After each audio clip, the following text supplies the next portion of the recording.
وعلى آل محمد كما باركت على إبراهيم وعلى آل إبراهيم إنك حميد مجيد. لقد من الله على المؤمنين إذ بعث فيهم رسولا من أنفسهم يتلو عليهم آياته ويزكيهم ويعلمهم الكتاب والحكمة وإن كانوا من قبل لفي ضلال مبين.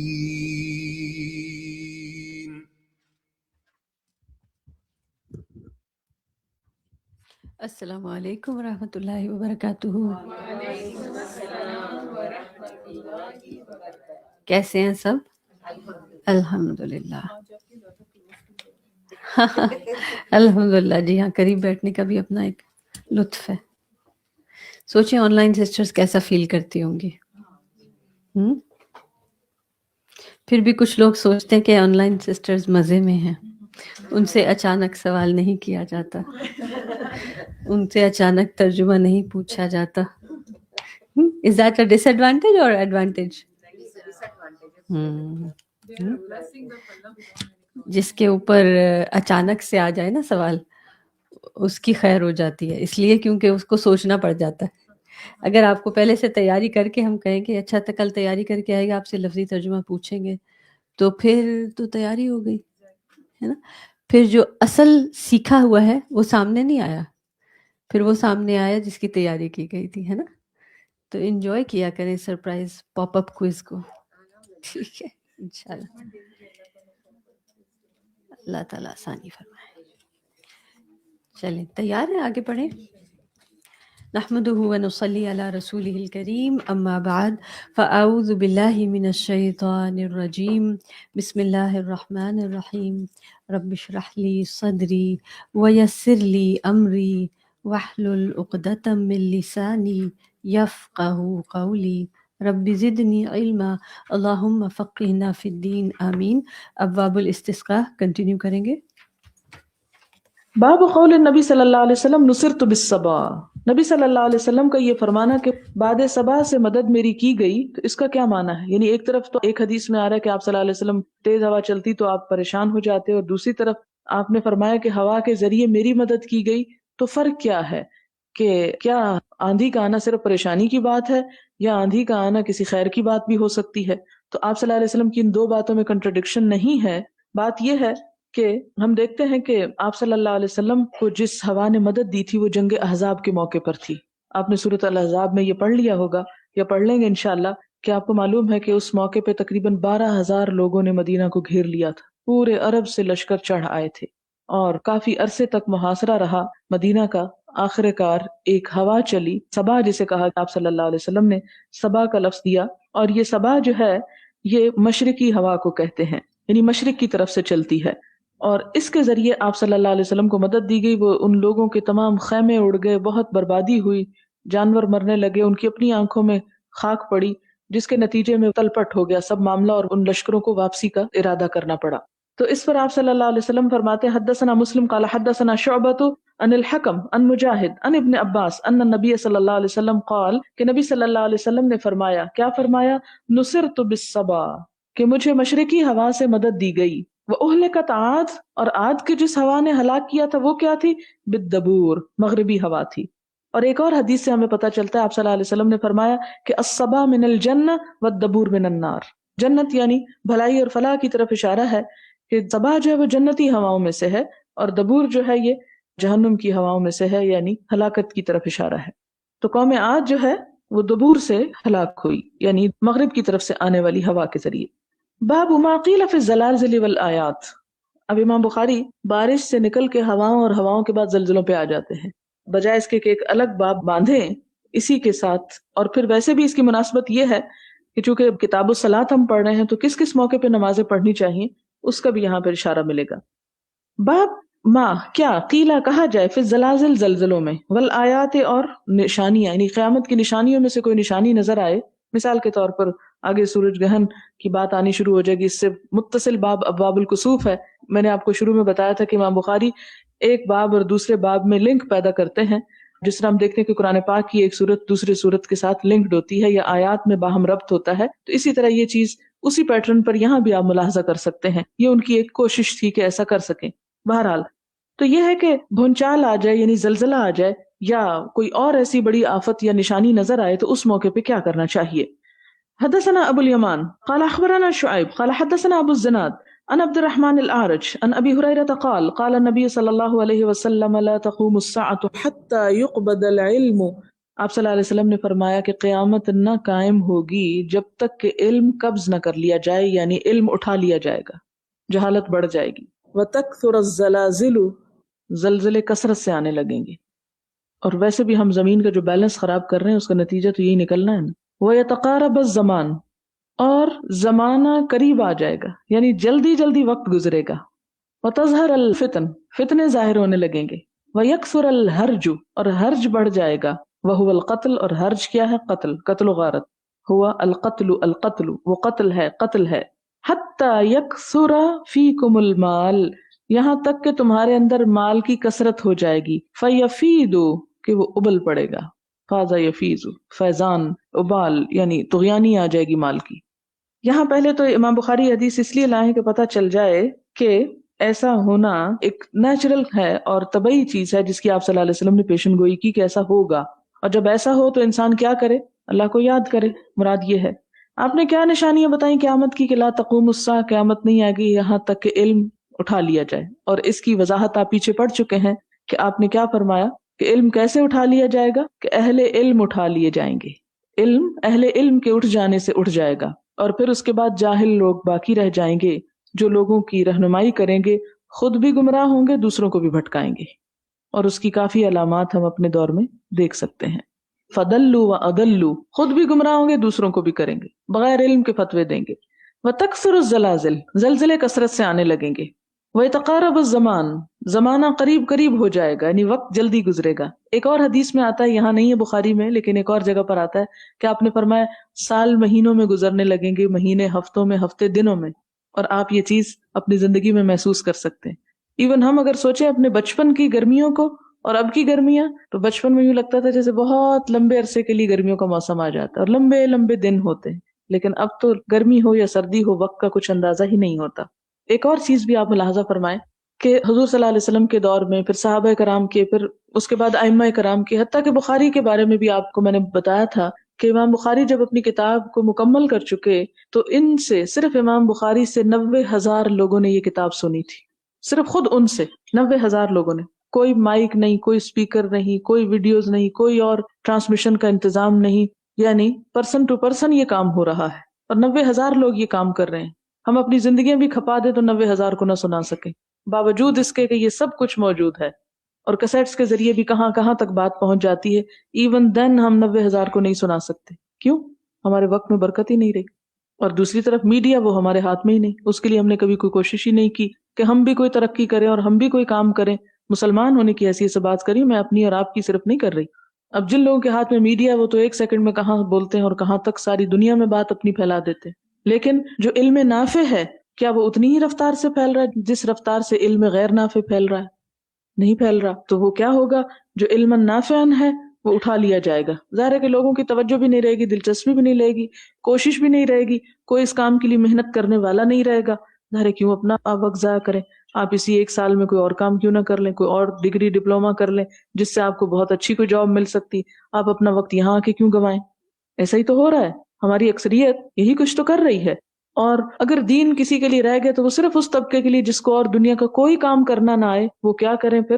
دین کی طرف آ جائیں اور پھر نہ خود سمجھے نہ دوسروں کو سمجھانے کے قابل ہوں. تو ایسے لوگ جو خود بھی نہ سمجھ پائیں دین کو، وہ دوسروں کو کیا سمجھائیں گے؟ اس سب کی وجہ کیا ہوگی کہ وقت جو ہے وہ دوسرے کاموں میں زیادہ استعمال ہوگا. جیسے کل بھی میں آپ کو بتا رہی تھی کہ آپ دیکھیں کہ جب ہم ذکر کرتے ہیں، مثلاً وہ پیچھے آپ نے حدیث میں تسبیحات کا ذکر پڑھا کہ آپ صلی اللہ علیہ وسلم کے پاس غریب لوگ آئے، انہوں نے کہا کہ یا رسول اللہ صلی اللہ علیہ وسلم، امیر لوگ عمرے، حج، جہاد اور فی سبیل اللہ مال خرچ کرتے ہیں تو ہم سے بہت آگے چلے گئے، ہمارے پاس کچھ نہیں، ہم کیا کریں؟ آپ نے ان کو تسبیحات سکھا دی کہ تم یہ پڑھ لو، تم ان کے اجر کو پہنچ جاؤ گے. پھر اہل مال بھی وہ پڑھنے لگ گئے. پھر آپ نے فرمایا جو اللہ کا فضل ہے جسے چاہتا دیتا ہے. لیکن بات یہ تھی کہ وہ تسبیحات کیا ہیں؟ سبحان اللہ، الحمدللہ، اللہ اکبر. نماز کے بعد آپ صلی اللہ علیہ وسلم نے ان کو پڑھنے کے لیے کہا. آپ گھڑی دیکھ کر کسی دن پڑھیں، 1.25 منٹ سے زیادہ نہیں لگتا ان تینوں تسبیحات کے پڑھنے. لیکن اس وقت ہم وہ 1.25 منٹ بھی افورڈ نہیں کر سکتے. ہم نماز پڑھ کے اتنی جلدی میں ہوتے ہیں، بھاگ دوڑ. یہاں بھی آپ جو پڑھتے ہیں کتنی جلدی ہوتی، کہاں پڑھ سکتے ہیں ہم یہاں دوپہر کو؟ چلے گھر جا کے بھی پھر ہمیں اور کام یاد آنے لگتے. تو ہماری زندگی کا وقت تو اتنا کم ہو گیا، اتنا بے برکت ہو گیا ہے کہ وہ 1.25 منٹ نہیں ہم نکال سکتے. اسی طرح ہم جب نماز پڑھتے ہیں تو اس میں ہمیں اول تو قرات نہیں آتی. کیوں نہیں آتی؟ اس لیے کہ کبھی ہمیں یاد کرایا ہی نہیں گیا قرآن کا کچھ حصہ. ہماری وہ پرائرٹی نہیں. ہم نے کہا وہ حافظ صاحب نے کر لیا، وہ ہمارے مرنے پہ ہمارے لیے ختم کر دیں گے، کافی ہے. یہ ان کی ذمہ داری، ٹھیکیداری ہو گئی. جیسے بنی اسرائیل کرتے تھے، وہ بھی آپ قرآن میں ساتھ ساتھ پڑھ رہے ہیں کہ ان کے ہاں علم جو تھا وہ چند ایک مخصوص طبقے تک محدود ہو گیا تھا، اور اس کام پر اللہ تعالیٰ نے لعنت کی کہ جب یہ عام نہ ہو اور صرف چند لوگوں کی اجارہ داری بن جائے تو یہ بھی خطرناک کام ہے. تو علم جو قبض ہو جائے گا اور زمانہ جو کم ہو جائے گا، اس کی وجہ یہی ہے. اور پھر آگے فرمایا فتنے بڑھ جائیں گے. تو فتنے کب بڑھتے ہیں؟ یہ ایک سے ایک چیز جو ہے وہ ایک دوسرے کے ساتھ متصل ہے. جب لوگوں میں علم نہیں رہتا، جہالت بڑھ جاتی ہے، تو اس جہالت کا نتیجہ کیا نکلتا ہے کہ لوگ لوگوں پر ظلم و ستم ڈھانے لگتے ہیں. نہ صرف لوگوں پر بلکہ دنیا کی جو استعمال کی ہماری چیزیں ان پہ بھی. زمین پہ ظلم ڈھا رہے ہیں ہم پولوشن کے ساتھ. اب زمین پہ جو ظلم ڈھاتے ہیں اس کا نتیجہ کیا ہوتا ہے؟ اب صرف دھوئیں کی پولوشن ہی دیکھیں، اس سے جو لوگ بیمار پڑتے ہیں، جتنی اریٹیشن بڑھتی ہے، جو کچھ بھی ہوتا ہے، اس کا نتیجہ کیا ہوتا ہے؟ ہمارے اخلاق اور کردار اور بہت سی چیزیں اس سے متاثر ہوتی ہیں. جب ہماری صحت ٹھیک نہیں ہے تو ہمارا کوئی کام بھی ٹھیک نہیں ہوگا. پھر آپ دیکھیں کہ وقت ہے بھی تو ہم اور بہت سی کاموں میں لگا دیتے ہیں، لیکن اس چیز کی طرف نہیں، کیونکہ شوق ہی نہیں، پتہ ہی نہیں کہ اس کا فائدہ کیا ہے. لہٰذا ان کاموں کا ہمیں ویسے ہی نہیں علم. ہم بہت سے کاموں میں وقت گنوائے رکھتے ہیں، ضائع کیے رکھتے ہیں. مثلاً آپ دیکھیں کہ جس چیز کا ہمیں شوق ہوتا ہے، جس چیز کی محبت ہوتی ہے، اس میں ہمیں کوئی بلا بھی رہا تو ہم کہتے ہیں ذرا 1 منٹ. مثلاً آپ ٹی وی کے آگے کھڑے ہیں اور ادھر نماز کا بھی وقت جاتا ہے، آپ کہتے ہیں اچھا ذرا 1 منٹ، بس یہ آخری سین، آخری بات، آخری چیز، آخری آخری آخری کرتے 1 منٹ کیا 10 منٹ بھی آپ کھڑے ہونے کے لیے تیار ہیں. لیکن اگر نماز کے لیے تو وہ 10 منٹ بھی نہیں لگیں گے اور آپ فارغ بھی ہو جائیں گے. اور اسی تسبیحات وغیرہ تو ویسے ہی وقت نہیں ہے ہمارے پاس. جس کا نتیجہ کیا ہوگا کہ تظہر الفتن، جب لوگوں کی پرسنالٹی کے اندر، لوگوں کے اندر بے چینی ہوتی ہے، اپنا آپ مارنے کو دل چاہتا ہے، تو پھر صرف اپنے آپ تک وہ ظلم ستم نہیں رہتا، وہ دوسرے جو اس کے متعلقین ہوتے ہیں ان تک بھی بات جاتی. اور چھوٹی چھوٹی باتوں میں لوگ پھر قتل و غارت تک پہنچ جاتے ہیں. تو یہ فرمایا ہے کہ تظہر الفتن، فتنے ظاہر ہونے لگیں گے. اور فتنے ظاہر ہونا نتیجہ ہے کس چیز کا؟ وہی اصل خرابی کے علم نہیں. وَيَكْثُرُ الْحَرْجُ، اور قتل و غارت بڑھ جائے گی. یعنی فتنے کا آخری نتیجہ کیا ہوتا ہے کہ قتل و غارت زیادہ ہو جاتی ہے. اور اس کے بارے میں کیا فرمایا کہ الفتنۃ اشد من القتل، فتنے جو ہیں بہت سی چیزوں کو لپیٹ لیتے ہیں. اور پھر توجہ ساری کس طرف ہو جائے گی کہ مال زیادہ ہو جائے.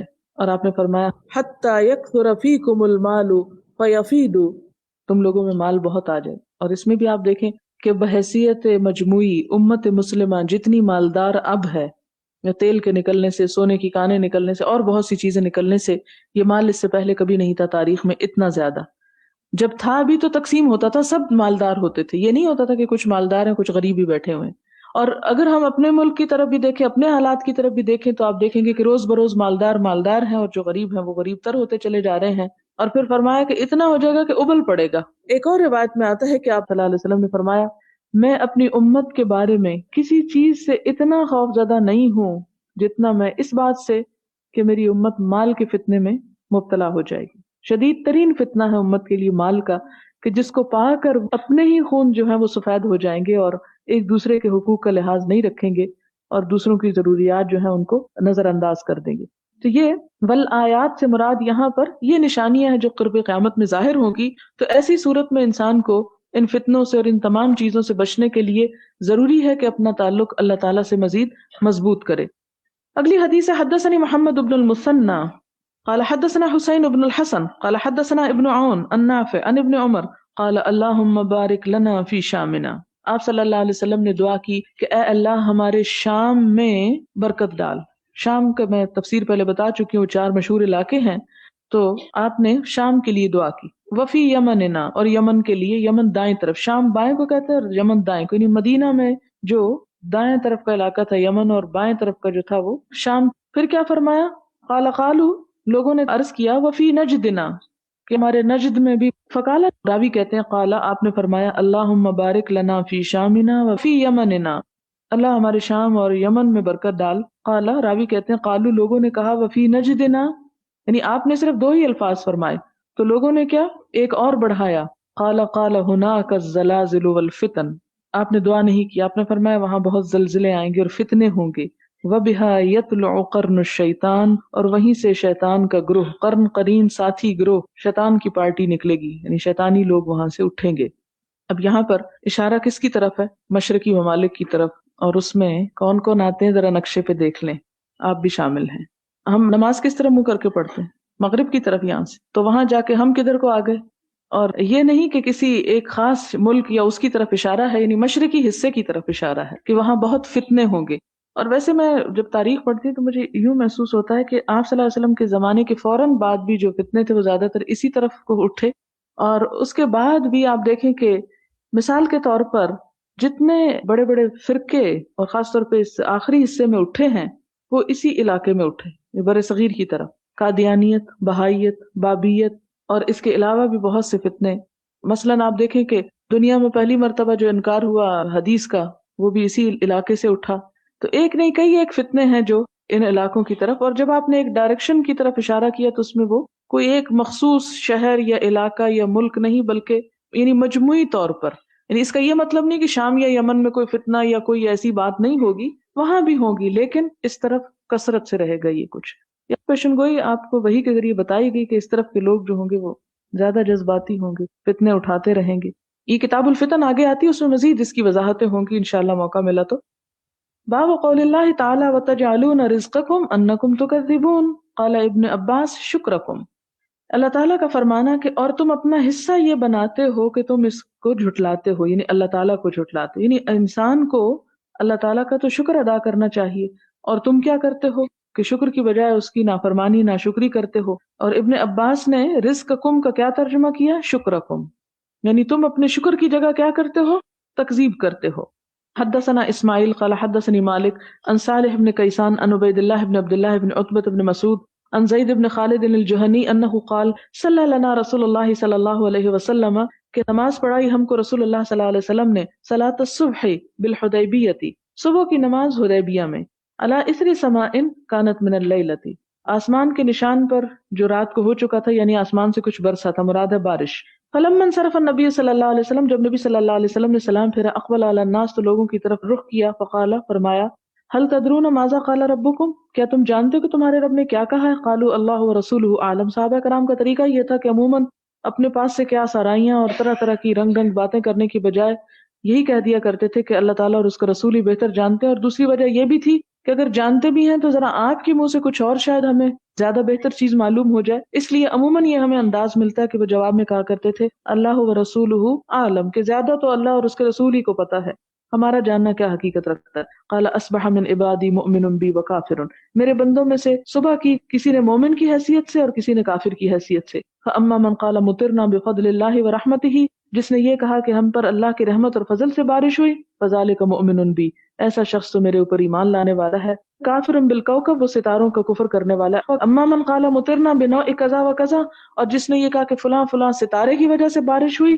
فذلک کافر بی مؤمن بالکوكب، ایسا شخص میرا ساتھ کفر کرنے والا ہے اور ستاروں پر ایمان رکھنے والا ہے. اس کا مطلب یہ نہیں ہے کہ یہ کہنا کہ فلاں ہوا چلی تو بارش آئی یا کچھ اس سے کوئی کفر یا شرک لازم آتا ہے. مراد اس سے یہ ہے کہ اگر کوئی یہ سمجھے کہ ستارے قسمت پر اثر انداز ہوتے ہیں یا ستارے بارش لے کے آتے ہیں، یعنی بارش ستاروں کی برکت سے ہے یا ستاروں کی کوشش سے ہے یا ستاروں کا اس میں ہاتھ ہے، تو یہ بات درست نہیں ہے. یعنی سٹارز جو ہیں ان کو قسمت کا مالک سمجھنا یہ درست نہیں ہے.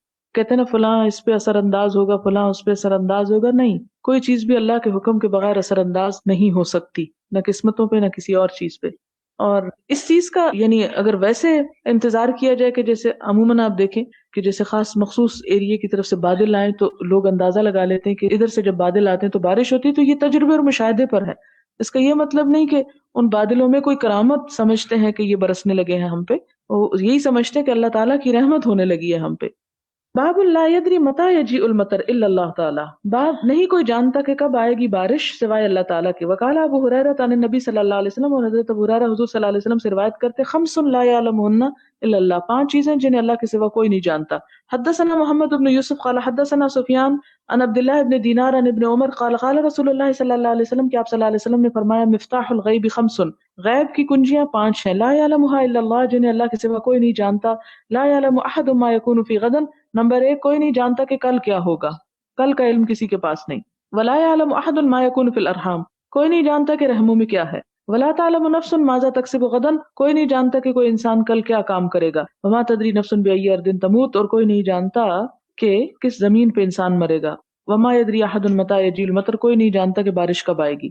اب آپ کہیں گے جی یہ حدیث تو آج کی سائنس کے بڑے خلاف پڑتی ہے، اور ہم کو تب معلوم ہونے لگ گیا ہے کہ بارش کب آئے گی۔ تو اس میں صرف آپ کو معلوم نہیں ہونے لگا، آپ سے پہلے بھی لوگ جو تھے وہ ہواؤں کے رخ سے اور بادلوں کے انداز سے اندازے کیا کرتے تھے کہ بارش آئے گی۔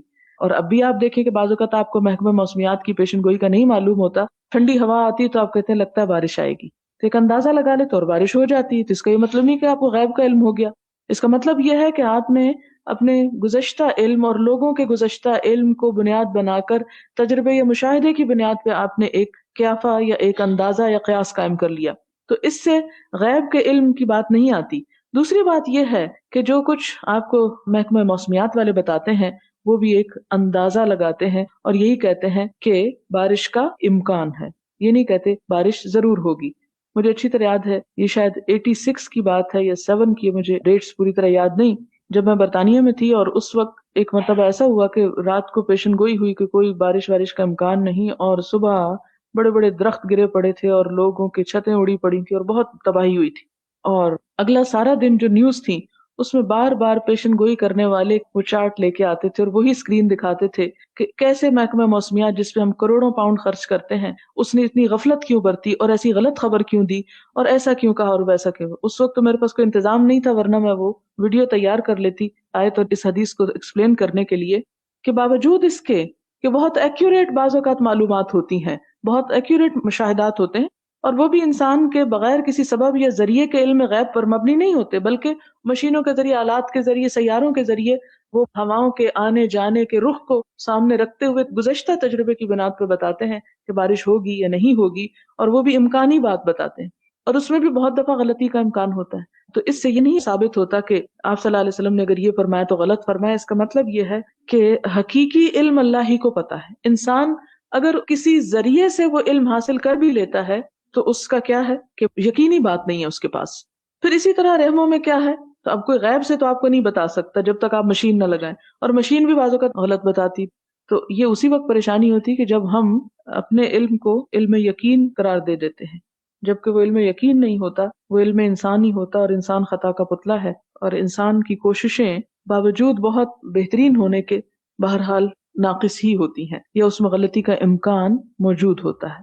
پھر آپ دیکھیں کہ جب آیت آپ پڑھیں گے تو اس میں انشاءاللہ اس کو مزید وضاحت کروں گی کہ اس میں 2 چیزیں تو ایسی بتائیں آپ صلی اللہ علیہ وسلم نے قیامت کے بارے میں، اور انسان کہاں مرے گا، کل کیا کرے گا، اس کا تو فرمایا کوئی نہیں جانتا، اور 2 چیزیں رحموں میں کیا ہے اور بارش کیا ہے، اس کے لیے یہ نہیں فرمایا کہ کوئی نہیں جانتا، جو آیت کے الفاظ ہیں اس میں آتا ہے کہ اللہ جانتا ہے کہ رحموں میں کیا ہے اور یہ کہ بارش کب آئے گی۔ تو اس آیت کے مفہوم میں بھی یہ گنجائش موجود ہے، وہاں پر آپ غور کریں گے انشاءاللہ۔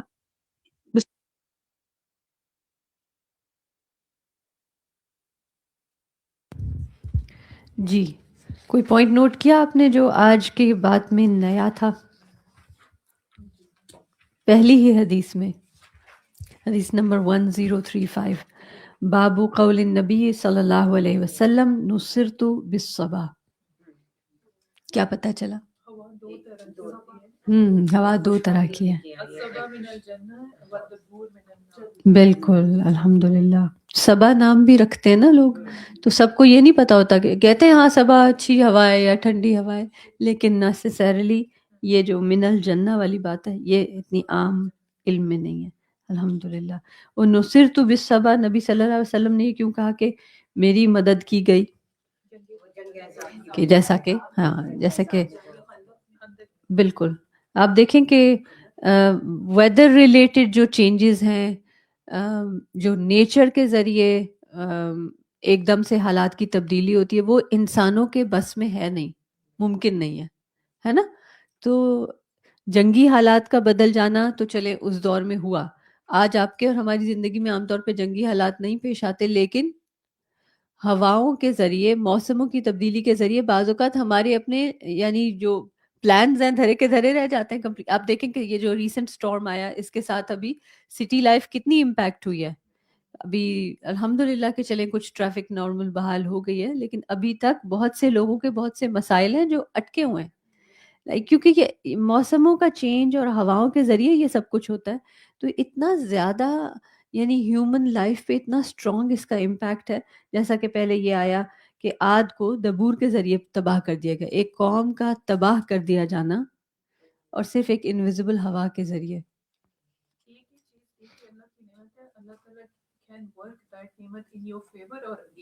بالکل اللہ تعالیٰ نے جس چیز کو، اللہ تعالیٰ کی مخلوق ہے نا یہ بھی، وَلِلَّهِ جُنُودُ السَّمَاوَاتِ وَالْأَرْضِ، یہ اللہ کی جنود میں سے ہیں.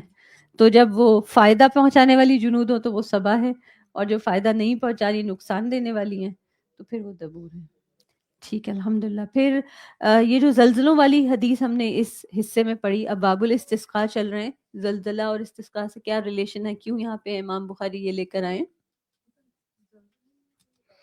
کیونکہ زلزلے میں یہاں پر کوئی ایسا یہ بات کہی نہیں گئی کہ آپ نے کوئی صلاۃ الزلازل بھی پڑھنی ہے، صلاۃ الاستسقاء تو ہے، لیکن اس چیز کے تحت کہ یعنی جب موسمی بہت زیادہ شدتیں اور اتار چڑھاؤ ہو جائیں، یا زلزلہ ہے وہ موسم کا حصہ نہیں ہے. بعض اوقات زلزلہ بہت شدید بارشوں اور طوفانوں کے بعد آتا ہے، اور بعض اوقات اس کے بغیر بھی آ جاتا ہے.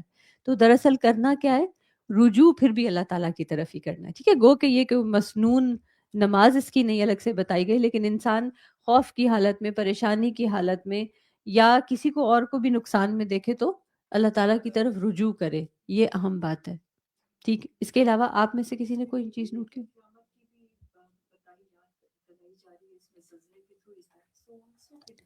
جی بالکل، کیونکہ قیامت کی ابتدا بھی زلزلوں سے ہوگی، اور جو یعنی پرائم ٹائم ہے سمجھے تو پھر ساری دنیا ہی زلزلوں سے ہی تباہ ہوگی، تو اس سے بھی ریلیٹ کرتا ہے. اور یہ تو اشراط الساعہ میں سے لا تقوم الساعہ سے ہی حدیث شروع ہو رہی ہے کہ قیامت قائم ہی نہیں ہوگی جب تک یہ سب کچھ ہو نہیں جائے گا. شام اور یمن کا اور پھر نجد کی جو بات ہوئی ہے، Najd is like western country, is it like western? نہیں، نجد میں یہ سارا عرب پیننسولا اور اس کے ارد گرد کی جگہ آتی ہے. اس کو فردر تھوڑا سا ایگزیکٹ جیوگرافیکل لوکیشن اس کو دیکھنی ہے. نہیں ویسٹ نہیں ہے، ویسٹ نہیں ہے. فتنہ اٹھانے والے علاقوں سے ہم سب بلونگ کرتے ہیں. ہمیں دیکھنا ہے کہ ہم اپنی زندگیوں میں، انڈیویجول لائفز میں، یا اپنی کمیونل لائفز میں، ہم جن جن کمیونٹیز میں رہتے ہیں، یا اپنی ڈومیسٹک فیملی لائفز میں، کہیں ہم وہاں تو نہیں فتنہ اٹھانے والے. بس اتنا سبق حاصل کیا جا سکتا ہے. ٹھیک ہے الحمدللہ. چلیے انشاءاللہ ہم اگلا لیسن مکمل کرتے ہیں. بسم اللہ الرحمن الرحیم. ابواب الکسوف. گہن لگنا. کسوف ہوتا ہے سورج کا گہن، اور خسوف ہوتا ہے چاند کا گہن، جسے خسف القمر قرآن پاک میں بھی آتا ہے. تو خسف قمر ہوتا ہے اور کسف شمس ہوتا ہے. باب الصلاۃ فی کسوف الشمس. سورج گہن لگنے پر نماز پڑھنا. بعض علماء کہتے ہیں کہ سنت مؤکدہ ہے، لازمی نماز پڑھنی چاہیے، اور فقہ حنفی میں اس کو واجب کہتے ہیں. یعنی واجب پھر سنت سے بھی آگے چلی جاتی ہے بات، لیکن یہ کہ فرض نہیں ہے، تو بہتر ہے کہ پڑھ لی جائے. یعنی اگر آپ اس کو واجب یا سنت یا کچھ بھی نہیں مانتے تو بہرحال آپ صلی اللہ علیہ وسلم کے طرز عمل سے ثابت ہے، اور اس کو پڑھنا بہتر ہے نہ پڑھنے سے. حدثنا عمرو بن عون قال حدثنا خالد عن يونس عن الحسن عن ابي بكرة قال كنا عند رسول الله صلى الله عليه وسلم فانكسفت الشمس. ابو بکرہ کہتے ہیں کہ ہم حضور صلی اللہ علیہ وسلم کے پاس تھے کہ سورج گہنا گیا. فقام رسول اللہ صلی اللہ علیہ وسلم، آپ صلی اللہ علیہ وسلم کھڑے ہوئے، یجر رداءہ کھینچتے جا رہے تھے اپنی چادر، حتی دخل المسجد یہاں تک کہ مسجد میں داخل ہوئے. اس سے کیا پتہ چلتا ہے کہ سورج گہن کی نماز کھلے میدان میں نہیں بلکہ مسجد میں ادا ہوگی.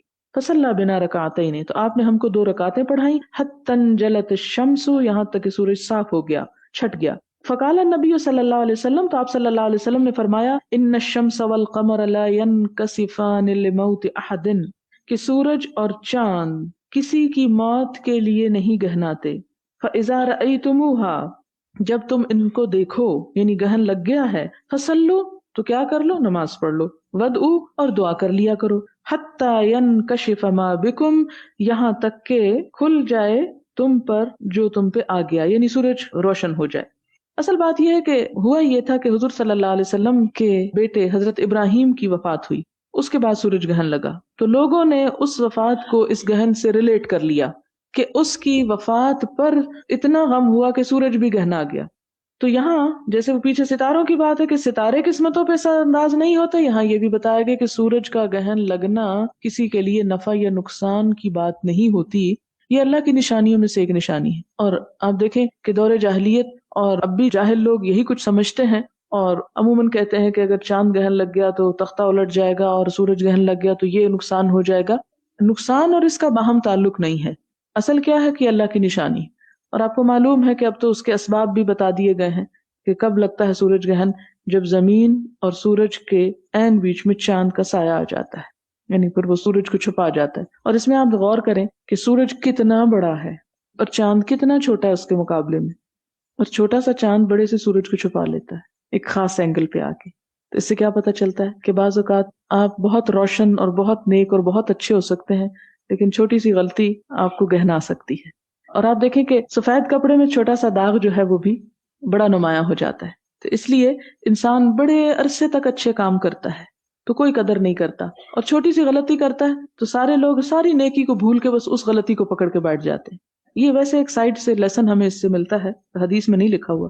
حدثنا شہاب بن عباد قال حدثنا ابراہیم بن حمید عن اسماعیل عن قیس قال سمعت ابا مسعود یقول قال النبی صلی اللہ علیہ وسلم، آپ صلی اللہ علیہ وسلم نے فرمایا، ان الشمس والقمر لا ينكسفان لموت احد من الناس، کہ سورج اور چاند کسی کی موت کے لیے نہیں گہناتے، ولکنہما آیتان من آیات اللہ، یہ اللہ کی نشانیوں میں سے نشانیاں ہیں۔ فاذا رأیتموها، جب تم اس کو دیکھو، فقوموا فصلوا، تو کھڑے ہو نماز پڑھ لو۔ اب آپ دیکھیں، آپ کہیں گے جی اب نشانی اور پتہ ہے کہ چاند ایک خاص اینگل پہ آگے اس لیے سورج چھپ گیا، تو کیا ہوا، اس میں نماز کی بھی کیا ضرورت ہے؟ بات یہ ہے کہ یہ تو آج ہمیں سائنس بتا رہی ہے نا، اس زمانے میں تو آپ صلی اللہ علیہ وسلم نے یہ کوئی ایکسپلین نہیں کیا تھا ان کو کہ یہ گہن لگتا کس طرح۔ ایک سمپل سی بات جو سب کی سمجھ میں آ جائے، اور عرب بدوؤں کو اگر بتایا بھی جاتا تو شاید آپ اتنے بڑے بڑے سائنس کے فارمولے نہ سمجھ پاتے۔ یعنی اس دور میں آپ یہ بھی تو کہہ سکتے ہیں اچھا آپ بتا ہی دیتے ان کو، تو اگر بتا دیتے تو آپ کی ڈسکوری کے لیے کیا باقی رہتا، پھر آپ کو تو کوئی کریڈٹ نہ ملتا اگر آپ ہی سب کچھ بتا کے چلے جاتے۔ اس لیے آپ یہ سب کچھ بتانے کو نہیں آئے تھے، وہ ہم کو تلاش کرنا چاہیے، جو کام آپ نے بتائے وہ آپ سے لے لینے چاہیے۔ لہٰذا آپ صلی اللہ علیہ وسلم نے ایک عام انسانی نفسیات کو مد نظر رکھتے ہوئے کہ جب اچھا بھلا روشن سورج یکا یک تاریک ہو جائے، اور کہتے ہیں کہ کچھ سال پہلے شاید 50s میں انڈیا میں سورج گہن ہوا تھا اور دن میں ستارے چمک اٹھے تھے، اتنا اندھیرا ہو گیا تھا، اور جانور جو تھے وہ گھبرا اٹھے، اور لوگ جو تھے وہ سارے کے سارے پریشان ہو گئے کہ معلوم نہیں کیا ہونے لگا۔ حالانکہ 50s میں تو یہ پتہ چل ہی چکا تھا کہ یہ کیوں گہناتا ہے، تو اسٹل اس کے باوجود کہ ہمیں پتا ہوتا ہے کہ یہ ہو کیا رہا ہے کائنات میں تغیر، لیکن اس کا جو ایفیکٹ ہوتا ہے ایک دل کے اوپر کہ روشنی کے وقت میں یکا یک اندھیرا انسان قبول نہیں کرتا نفسیاتی طور پر، تو اس کا علاج کیا بتایا کہ تم اس وقت اس پریشانی میں اللہ تعالیٰ کو یاد کر لو، نماز پڑھ لو۔ کیوں؟ وَاسْتَعِینُوا بِالصَّبْرِ وَالصَّلَاةِ، اور آپ یہاں پر دیکھ رہے ہیں کتاب الصلاۃ میں وَاسْتَعِینُوا بِالصَّبْرِ وَالصَّلَاةِ کی تفسیر، کہ ہر چیز میں آپ صلی اللہ علیہ وسلم ہمیں کیا بتاتے ہیں؟ آؤ نماز پڑھ لو، 2 رکعت پڑھ لو، مشکل آسان ہو جائے گی۔ بارش نہیں ہوتی 2 رکعت پڑھ لو، سورج گہنا جائے 2 رکعت پڑھ لو، اور کوئی پریشانی ہو تو صلاۃ حاجت پڑھ لو۔ تو یہاں پر بھی کیا پتہ چلتا ہے کہ آپ صلی اللہ علیہ وسلم نے فرمایا کہ اللہ کی نشانی، اس پہ گھبرانے کی بات نہیں، اس کو قسمتوں کے ساتھ ریلیٹ مت کرو۔ اللہ کی نشانی یعنی اس دور میں بھی آپ دیکھیں کہ پھر بھی آپ نے انسانیت کو اس حماقت اور جہالت اور خرافات سے نکالا کہ ان چیزوں کو دوسری طرف نہ لے جاؤ، دعا کرو، نماز پڑھو اور اپنا کام کرو۔ حدثنا اسبغ قال اخبرني ابن وهب قال اخبرني عمرو عن عبد الرحمن بن القاسم حدثه عن ابيه عن ابن عمر رضي الله عنهما انه كان يخبر عن النبي صلى الله عليه وسلم ان الشمس والقمر لا يخسفان لموت احد ولا لحياته، پیچھے صرف موت کا ذکر ہے، یہاں فرمایا ولا لحياته، کہ سورج اور چاند کو کسی کی زندگی موت سے کوئی گہن نہیں لگتا، ولکنہما آیتان من آیات اللہ، یہ اللہ کی نشانیوں میں سے نشانیاں ہیں۔ فاذا رأیتموها فصلوا، تو جب تم اس کو دیکھو تو نماز پڑھ لو، کیونکہ اللہ کے ذکر سے دلوں کو اطمینان ہو جاتا ہے، وہ وقتی خوف اور گھبراہٹ جو ہے دور ہو جاتی ہے۔ حدثنا عبد الله بن محمد قال حدثنا هاشم بن القاسم قال حدثنا شيبان ابو معاوية عن زياد بن علاقة عن المغیرۃ بن شعبہ قال کسفت الشمس علی عہد رسول اللہ صلی اللہ علیہ وسلم کہ آپ صلی اللہ علیہ وسلم کے دور میں جب سورج کو گہن لگا یوم مات ابراہیم فقال الناس کسفت الشمس لموت ابراہیم، لوگ کہنے لگے کہ سورج کو حضرت ابراہیم یعنی حضور کے فرزند مبارک کی وفات کی وجہ سے گہن لگا ہے۔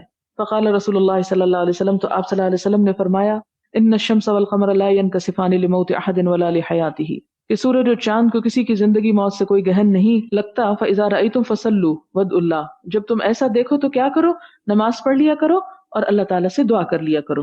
اس سے کیا پتہ چلتا ہے کہ صلاۃ کسوف دراصل اللہ تعالیٰ سے رجوع کا ایک طریقہ ہے۔ اور یہ بھی یاد رکھیں کہ یہ جو واقعہ تھا یعنی سورج کو گہن لگنے کا، یہ 10 ہجری میں ہوا تھا، ربیع الاول کے مہینے میں، یا کہتے ہیں کہ رمضان کے مہینے میں۔ باب الصدقۃ فی الکسوف، سورج گہن میں خیرات کرنا۔ حدثنا عبداللہ بن مسلمۃ عن مالک عن ہشام بن عروہ عن ابیہ عن عائشۃ انہا قالت خسفت الشمس فی عہد رسول اللہ صلی اللہ علیہ وسلم، کہ حضور صلی اللہ علیہ وسلم کے زمانے میں سورج کو گہن لگا۔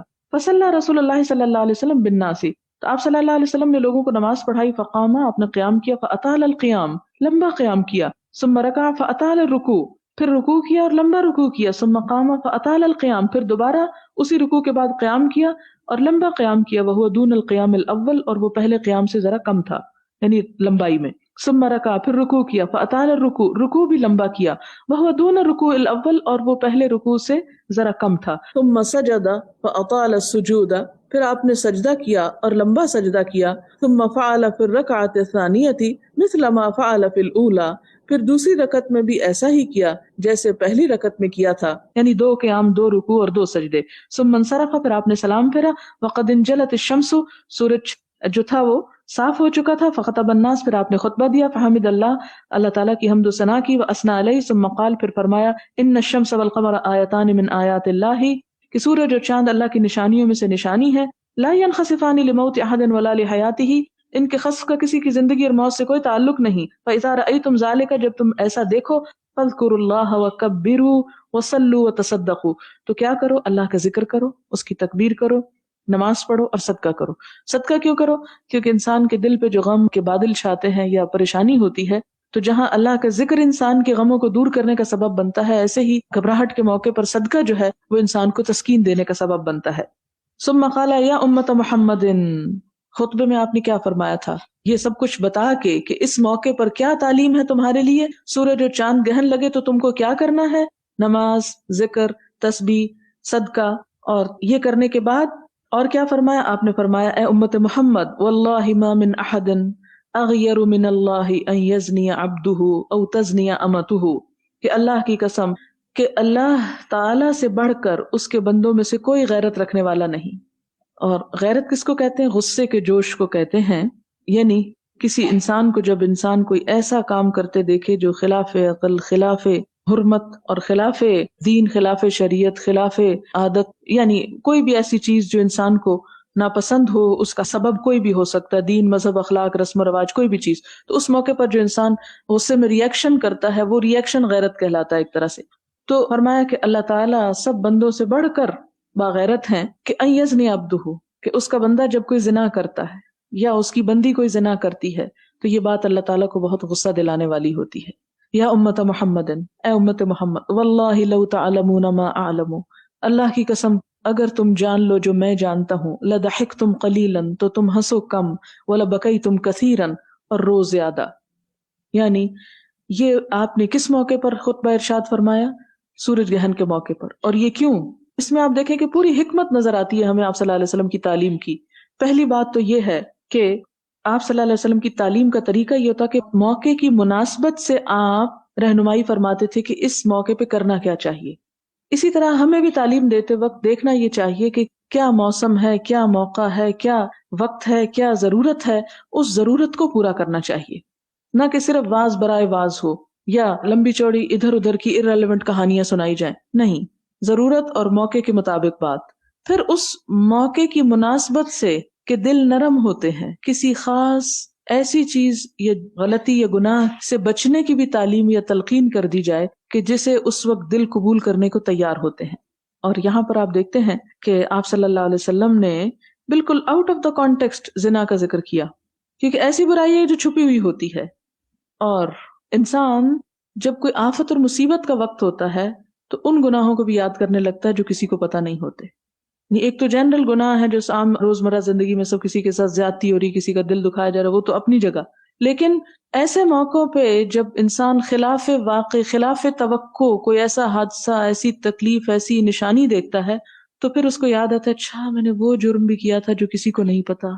اللہ تعالیٰ اتنے زبردست ہیں، اتنے طاقتور ہیں، وہ مجھ سے انتقام لے سکتے ہیں، مجھے اپنی سزا بھگتنا ہوگی. تو ایسے موقع پر انسان خود بخود توبہ کی طرف پلٹتا ہے. تو جب لوگوں کے دل بہت نرم تھے تو آپ نے ان چھپے ہوئے گناہوں کا بھی ذکر ساتھ ہی کر دیا. مثال کے طور پر آپ اپنے بچے کو کہہ سکتے ہیں بھی نماز پڑھو، اچھا کرو، یہ کرو، وہ نہ کرو، لیکن آپ کی باتیں اس کے سر کے اوپر سے جاتی رہتی. ایسے وقت میں نصیحت اور واعظ بڑا کم اثر کرتا ہے. اور آپ دیکھیں کہ بعض اوقات ہم جب کسی سے بات کرتے ہیں اور دوسرا سن نہیں رہا اور پھر ہم اریٹیٹ ہوتے ہیں، اس کی وجہ یہ ہوتی ہے کہ خرابی ہوتی ہے کمیونیکیشن میں، کہ ہم بعض اوقات خود توجہ نہیں کرتے بات کرتے وقت، یا دوسرا شخص متوجہ نہیں ہوتا. تو کسی ایسے وقت میں ڈائریکشنز نہیں دینی چاہیے کہ جب انسان کا اپنا دھیان کسی اور کام میں ہو. آپ کر کچھ رہے ہیں اور ساتھ بولے جا رہے ہیں فلاں نے یہ بھی کر دینا، وہ بھی کر دینا، وہ کون سنے گا، کس کو سمجھ آئے گی. اسی طرح آپ تو متوجہ ہیں لیکن جو آپ کی بات سن رہا ہے وہ کچھ اور کھانے پینے میں مصروف ہے یا کوئی اور کام کر رہا ہے، تو اس وقت بھی بات نہیں کرنی چاہیے کہ دوسرے کو اریٹیشن ہوتی. پھر اسی طرح آپ دیکھیں کہ ایک ایسا وقت بھی آتا ہے کہ آپ کسی کو بات بتاتے ہیں اور وہ پوری طرح سنتا ہے اور پوری طرح جذب کر لیتے اور پوری طرح اس پہ عمل شروع کر دیتے. اور یہ کیفیات ہر وقت نہیں ہوتی انسان کی. ان کیفیات کو بعض اوقات پیدا کرنا پڑتا ہے، بعض اوقات اچانک آ جاتی ہیں اور اس موقع پہ آپ کی چھوٹی سی بات بڑی مؤثر ہو جاتی. بات میں کر رہی تھی کہ بچوں کی نماز مثلاً آپ اور تو کچھ نہیں ان کو آج کل بتاتے، زیادہ سے زیادہ اگر کوئی دین کی بات بتاتی تو اسے نماز کی بات کہہ دیتے، اور وہ بھی جب بولتے ہیں تو سٹاپ نہیں کرتے چاہے وہ سن رہے ہو یا نہ.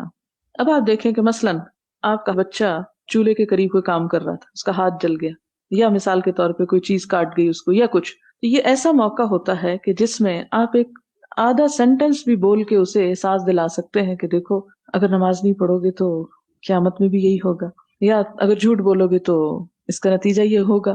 آپ دیکھیں کہ اس وقت اس کو جو سمجھ آئے گی قیامت کی، آخرت کی، جھوٹ بولنے کی نقصان کی یا نماز نہ پڑھنے کی بات کی، وہ عام حالات میں نہیں آئے گی.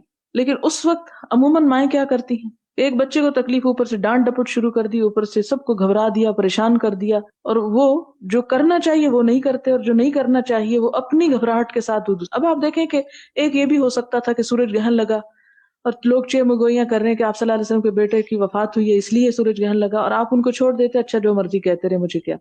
یا یہ کہ وہ گھبرائے ہوئے تھے تو آپ سب لوگ اکٹھے ہوتے، جیسے ہمارے یہاں ہوتا ہے کہ کوئی خدا نہ خواستہ گھبراہٹ ہے، ایمرجنسی کا وقت ہوتا ہے، سب لوگ اکٹھے ہوتے، لیکن یہ نہیں پتہ چلتا اس وقت کرنا کیا. کوئی ذکر نہیں کرتا، کوئی اللہ کو یاد نہیں کرتا، کوئی وہ کام نہیں کرتا جو کرنے کے ہوتے ہیں اس وقت، بلکہ صرف اکٹھا ہو جانا ہی مقصود سمجھتے. مثلا کسی کی وفات ہو جاتی تو ہمارے یہاں کیا ہوتا ہے، سب لوگ اکٹھے ہو کے بیٹھ جاتے ہیں، تھوڑی دیر روئیں دھوئیں گے، اس کے بعد دنیا کی باتیں شروع کر دیں گے ادھر ادھر.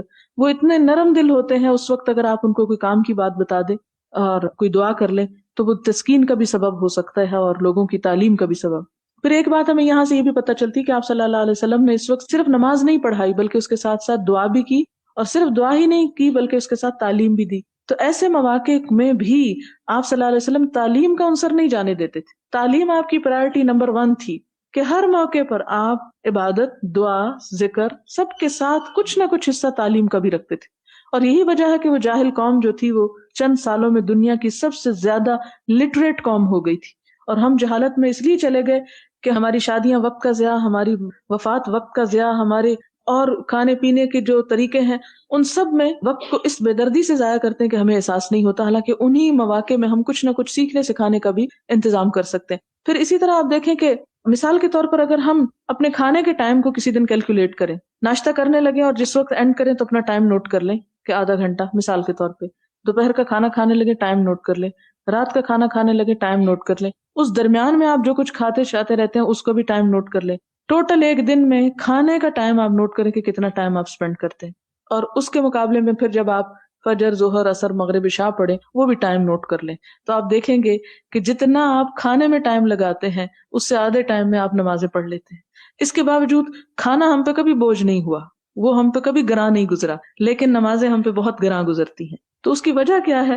وہ ہماری سوچ کا فرق ہے. جب ہم اپنی سوچ کا دھارا موڑ لیتے ہیں تو بڑے بڑے کام ہمارے لیے آسان ہو جاتے ہیں.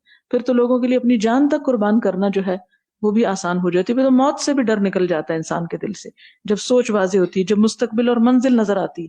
تو ضرورت اس بات کی ہے کہ ہم صرف ریچولز میں نہ پڑے رہیں، ریچولز سے اٹھ کے تعلیم کی طرف بڑھیں، سیکھنے اور سکھانے کی طرف بڑھیں، اور آپ صلی اللہ علیہ وسلم کی سنت کو سامنے رکھیں.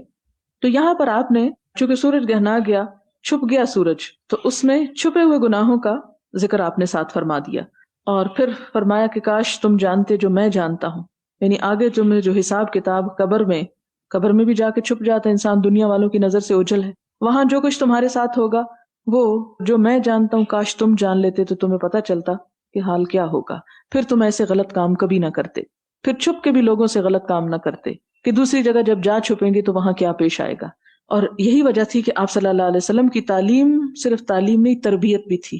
ان طریقوں سے آپ امت کی تربیت فرماتے. وَيُزَكِّيهِمْ، یہ ہے تزکیہ کرنے کا طریقہ. یہ ہے کہ سورج گہن لگا، موقع سے فائدہ اٹھایا، نماز پڑھائی، دعا کی، لمبی نماز پڑھائی، کیونکہ عام دنوں میں اگر لمبی نماز پڑھاتے تو لوگ پڑھنے کو تیار نہیں ہوتے تھے. آپ فرماتے نا، پیچھے آپ حدیثوں میں پڑھ چکے ہیں کہ آپ صلی اللہ علیہ وسلم لمبی نماز پڑھانا بھی چاہتے تو بچوں کے رونے کی آواز سن کے کہ عورت کے دل پہ چوٹ لگ رہی ہے آپ نماز مختصر کر دیتے تھے.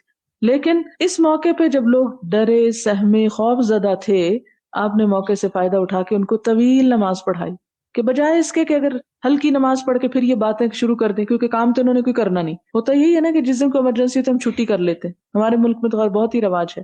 مثال کے طور پر آپ دیکھیں کہ قائد اعظم نے زندگی بھر کام کیا اور ان کا فرمان کیا، کام کام اور کام، مسلسل کام. اور ہم اس دن کیا کرتے ہیں؟ چھٹی کرتے ہیں. یعنی بالکل الٹ کام کرتے ہیں ہم. آپ صلی اللہ علیہ وسلم جو تھے وہ موقع کی مناسبت سے لوگوں کو ایسی تعلیم دیتے تھے کہ جس سے بہتر چیز سامنے آئے. اب آپ اگر سورج گہنا ہوا ہے، اگر آدھا دن آدھے وقت میں آپ جلدی سے 2 رکعتیں الٹی سیدھی پڑھا کے بیٹھ جاتے اور پھر لوگ نہ کوئی کام کر رہے ہیں، نہ گھر جا رہے ہیں، اور نہ پتہ ہے یہ ہو کیا رہا ہے، اور پریشان ہے اور وقت ضائع کریں، تو اس سے بہتر ہے ذرا نماز بھی لمبی ہو جائے. کتنی لمبی ہو جائے؟ اتنی ہو جائے جب تک سورج واضح ہو جائے، تاکہ اس وقت کا جو خوف ہے اور گھبراہٹ ہے اور وہ اندھیرے کی جو ایک کیفیت ہوتی خاص وہ نکل جائے. دوسرا یہ کہ ذکر اور دعا کے ذریعے مدد مانگ لی جائے. اور تیسرا یہ کہ نماز کے بعد دل جو تھے نرم ہو جاتے ہیں، اللہ کی طرف مائل ہو جاتے ہیں. تو اس وقت تھوڑی سی تعلیم دینا زیادہ اثر رکھتا ہے بنسبت اس کے کہ آپ تھکے ہوئے لوگوں کو اور دن میں 5 وقت آپ لوگوں کو تنگ کر کے بہت لمبی چوڑی باتیں جو ہے وہ سکھاتے رہیں. باب النداء بالصلاۃ جامعۃ فی الکسوف. سورج گہن میں یوں پکار کے کہنا کہ نماز کے لیے اکٹھے ہو جاؤ، نماز جماعت سے پڑھو یا نماز جمع ہو رہی ہے. حدثني اسحاق قال اخبرنا يحيى بن صالح قال حدثنا معاوية بن سلام بن ابي سلام الحبشي الدمشقي قال اخبرنا يحيى بن ابي كثير قال اخبرني ابو سلمة بن عبد الرحمن بن عوف الزهري عن عبد الله بن عمرو رضي الله عنهما قال لما كسفت الشمس على عهد رسول الله صلی اللہ علیہ وسلم کہ حضور صلی اللہ علیہ وسلم کے زمانے میں جب سورج گہن لگا تو کیا ہوا؟ نودیا، بلا لیا گیا، ان الصلاۃ جامعۃ کہ نماز پڑھی جائے گی، نماز کے لیے جمع ہو جاؤ. یعنی یہ نہیں کہ اذان دی گئی، بلکہ کیا اعلان کیا گیا کہ لوگوں آؤ نماز پڑھ لو. یعنی اذان کے بغیر یہ الفاظ کہے گے کہ ان الصلاۃ جامعۃ، نماز جمع ہو رہی ہے، یعنی جمع ہو کے پڑھی جانے والی نماز ہے، آؤ اکٹھے مل کے پڑھ لو. باب خطبۃ الامام فی الکسوف، امام کا خطبہ دینا صلاۃ کسوف میں. وقالت عائشہ و اسماء خطب النبی صلی اللہ علیہ وسلم، حضرت عائشہ اور حضرت اسماء کہتی کہ حضور صلی اللہ علیہ وسلم نے خطبہ دیا تھا. صلاۃ الاستسقاء میں ہم خطبے کی بات نہیں پاتے، لیکن یہاں پر کیا ہے کہ آپ نے ایک خطبہ بھی ارشاد فرمایا. اور خطبے سے اصل مراد کیا ہوتی تھی کہ نماز کے ساتھ تعلیم، کہ لوگوں کو پراپر گائیڈنس دی جائے کہ یہ کیا ہو رہا ہے. اس لیے کہ اگر آپ صلی اللہ علیہ وسلم آتے اور نماز پڑھ کے چلے جاتے اور لوگ کیا سارائیاں کرتے اور طرح طرح کی باتیں، تو وہ اصلاح تو نہ ہوتی. تو یہ خطبے مختلف اوقات میں آپ نے لوگوں کو صحیح طور پر اس موقع پر عمل کرنے کے طریقہ بتانے کے لیے ارشاد فرمائے. حدثنا يحيى بن بكير قال حدثني الليث عن عقيل عن ابن شهاب یعنی تحویل پیچھے پھر سند جاری. وحدثني احمد بن صالح قال حدثني عنبسة قال حدثنا يونس عن ابن شهاب قال حدثني عروة عن عائشة زوج النبي صلى الله عليه وسلم قالت خسفت الشمس في حياة النبي صلى الله عليه وسلم. یہ حدیث پیچھے گزر چکی ہے، چونکہ اس باب کی اہم حدیث ہے اس لیے پھر ترجمہ کروں گی. حضرت عائشہ روایت کرتی ہیں کہ نبی صلی اللہ علیہ وسلم کے زمانے میں سورج کو گہن لگا، اور یہاں پر شمس کے لیے بھی خسف کا لفظ استعمال کیا انہوں نے. یعنی اس کا مطلب ہے کہ ان 2 لفظوں کو اگرچہ الگ الگ استعمال کرنا چاہیے، لیکن ایک کی جگہ دوسرا بھی آ سکتا ہے، کیونکہ ہم معنی ہی ہیں، دونوں کا معنی گہن لگنا ہے. جیسے ہم اردو میں چاند گہن اور سورج گہن ہی کہتے ہیں نا، تو اسی طرح عربی میں اگرچہ الگ کیے گئے ہیں لیکن دونوں ایک دوسرے کا معنی بھی دیتے ہیں. فخرج الى المسجد فصف الناس وراءه، تو آپ صلی اللہ علیہ وسلم مسجد کی طرف گئے اور لوگوں نے آپ کے پیچھے صفیں باندھی. فکبر، آپ نے تکبیر کہی. فاقترأ رسول اللہ صلی اللہ علیہ وسلم قراءۃ طویلۃ، تو نبی صلی اللہ علیہ وسلم نے طویل قرات کی. تو کیا پتہ چلتا ہے اس سے کہ آپ صلی اللہ علیہ وسلم نے صلاۃ کسوف میں قرات کے ساتھ نماز پڑھی اور لمبی قرات کی. ثم کبر، پھر تکبیر کہی، فرکع رکوعا طویلا، لمبا رکوع کیا. ثم قال سمع اللہ لمن حمدہ، پھر آپ نے سمع اللہ لمن حمدہ پڑھی. فقام، اور قیام کیا. ولم یسجد، اور سجدہ نہیں کیا. یہ نماز دوسری نمازوں سے اس لحاظ سے مختلف ہے. کیا کیا؟ یعنی پہلے قیام کیا، رکوع کیا، سجدے میں نہیں گئے، پھر قیام کیا. یعنی ایک رکعت میں 2 دفعہ قیام رکوع کے بعد. پھر کیا ہوا؟ وقرأ قراءۃ طویلۃ، اور ایک لمبی قرات کی آپ نے. ہی ادنی من القراءۃ الاولی، اور یہ پہلی قرات سے ذرا کم تھی. جیسے عام پچھلی نمازوں میں آپ پڑھ چکے ہیں کہ پہلی رکعت کے مقابلے میں دوسری رکعت ذرا کم، اور پہلی 2 رکعتوں کے مقابلے میں دوسری 2 رکعتیں ذرا مختصر، یعنی طویل سے شروع کر کے خفیف پہ آ گئے. تو اسی طرح آپ صلی اللہ علیہ وسلم نے جب ایک رکوع کرنے کے بعد پھر قیام فرمایا تو یہ پہلے قیام سے ذرا سا ہلکا تھا. ثم کبر، پھر آپ نے تکبیر کہی. ورکع رکوعا طویلا، اور لمبا رکوع کیا. یعنی عام نمازوں کے مقابلے میں رکوع طویل تھا. وہو ادنی من الرکوع الاول، اور یہ دوسرا رکوع جو تھا یہ پہلے والے رکوع سے نسبتاً ذرا کم تھا. ثم قال سمع اللہ لمن حمدہ ربنا ولک الحمد، پھر آپ نے سمع اللہ لمن حمدہ ربنا ولک الحمد پڑھا. اور پچھلی میں ہم کیا پڑھتے ہیں؟ سمع اللہ لمن حمدہ تک الفاظ آئے ہیں پہلے رکوع میں. ثم سجدہ، پھر آپ نے سجدہ فرمایا. ثم قال فی الرکعۃ الآخرہ مثل ذلک، پھر آپ نے دوسری رکعت میں بھی ایسا ہی کیا، یعنی دوسری رکعت میں بھی 2 قیام کیے. مراد یہ ہے فاستکمل 4 رکعات فی 4 سجدات، اور آپ نے 4 رکوع مکمل کیے 4 سجدوں کے ساتھ. یعنی 4 رکوع 4 سجدے اور دوگانہ تھا. دوگانہ میں ہر رکعت میں 2 قیام تھے. ٹھیک ہے، اب واضح ہوگی بات. اور اس کے علاوہ بھی پڑھنے کے طریقے ہیں اس نماز کو، لیکن حضرت عائشہ کی روایت سے یہ طریقہ پتہ چلتا ہے. وانجلت الشمس قبل ان ينصرف، تو آپ کے سلام پھیرنے سے پہلے ہی سورج کا گہن ختم ہو چکا تھا. ثم قام، پھر آپ نے قیام کیا. فاثنى على الله بما هو اهله، پھر اللہ سبحانہ وتعالی کی جس کے وہ لائق ہے حمد و ثنا کہی. ثم قال، پھر فرمایا ہما آیتان من آیات اللہ، یہ اللہ کی نشانیوں میں سے 2 نشانیاں ہیں. لا یخسفان لموت احد، کسی کی موت سے ان کا کوئی تعلق نہیں. ولا لحیاتہ، اور نہ کسی کی زندگی سے. فاذا رأیتموها، اور جب تم ان کو دیکھو. فافزعوا الى الصلاۃ، تو لپکو نماز کی طرف، یعنی جلدی کرو نماز پڑھنے کو. وکان یحدث کثیر بن عباس، اور کثیر بن عباس روایت کرتے ہیں ان عبداللہ بن عباس رضی اللہ عنہما، حضرت عبداللہ بن عباس رضی اللہ تعالیٰ عنہ، کان یحدث یوم خسفت الشمس، حدیث بیان کرتے تھے جس دن سورج کو گہن ہوتا. بمثل حدیث عروہ، عروہ ہی کی حدیث کی طرح. عن عائشہ، حضرت عائشہ کی. فقلت لعروہ، میں نے عروہ سے کہا ان اخاک، کہ تیرا بھائی، یعنی کون ہے یہاں؟ عبداللہ بن زبیر ہیں، عروہ بن زبیر کے بھائی، کہ تیرے بھائی نے یوم خسفت الشمس، جس دن سورج کو گہن لگا، بالمدینہ، مدینہ میں، لم یزد علی رکعتین مثل الصبح، تو اس نے 2 رکعت سے زیادہ نہ پڑھائی صبح ہی کی طرح. قال اجل، تو کہتے ہیں ہاں، لأنہ اخطأ السنہ، کہ وہ سنت کے طریقے سے خطا کر گئے. اس سے کیا پتہ چلتا ہے کہ صلاۃ خسوف، اور خسوف جو ہے اس کا طریقہ جو اس حدیث سے پتہ چلتا ہے وہ کیا ہے؟ 2 نفل ہیں. ٹھیک ہے، یہ 2 سنت کہہ سکتے ہیں آپ ان کو، یہ 2 واجب کہہ سکتے ہیں، کیونکہ تھوڑا تھوڑا فرق ہے آرا میں. بہرحال 2 رکعت ہے، ایک رکعت میں 2 قیام، 2 رکوع 2 سجدے، اور 2 رکعتوں میں کتنے ہو گئے؟ 4 رکوع 4 سجدے. مثلا اللہ اکبر کہہ کے کھڑے ہو گئے، لمبی رکعت پڑی، رکوع پہ گئے، رکوع کے بعد نیچے نہیں گئے، پھر کھڑے ہو گئے، یہ 2 قیام ہو گئے. ٹھیک ہے، پھر اس کے بعد جب دوسری دفعہ آپ رکوع میں گئے تو پھر سجدے میں گئے، تو یہ 2 سجدے ہو گئے. تو ایک رکعت میں 2 قیام، 2 رکوع 2 سجدے. پھر آپ نے دوسری رکعت پڑھائی، اس میں بھی 2 قیام، 2 رکوع 2 سجدے. تو گویا 2 رکعتوں میں 4 قیام، 4 سجدے، 4 رکوع ہو گئے. اور حضرت عبداللہ بن زبیر نے، جو عروہ بن زبیر کے بھائی ہی تھے، ہو سکتا ہے کہ وہ اس وقت اس نماز میں شریک نہ ہوئے ہوں، اس لیے ان تک جب زبانی بات پہنچی کہ جی 2 رکعتیں پڑھنی چاہیے صلاۃ کسوف میں، تو انہوں نے 2 رکعتیں ایسی ہی پڑھ لی جیسے فجر کی 2 رکعتیں پڑھی جاتی ہیں. تو عروہ جب یہ حدیث بیان کر رہے تھے تو کسی نے ان سے کہا کہ تمہارے بھائی نے غلطی کی تھی، مدینہ میں جب نماز پڑھائی تھی تو صبح کی نماز کی طرح ہی پڑھا دی. تو کہتے ہیں ہاں، ایڈمٹ کر لیتے ہیں، ہاں ان سے غلطی ہوئی، اخطأ السنہ، سنت میں خطا ہو گئی ان سے.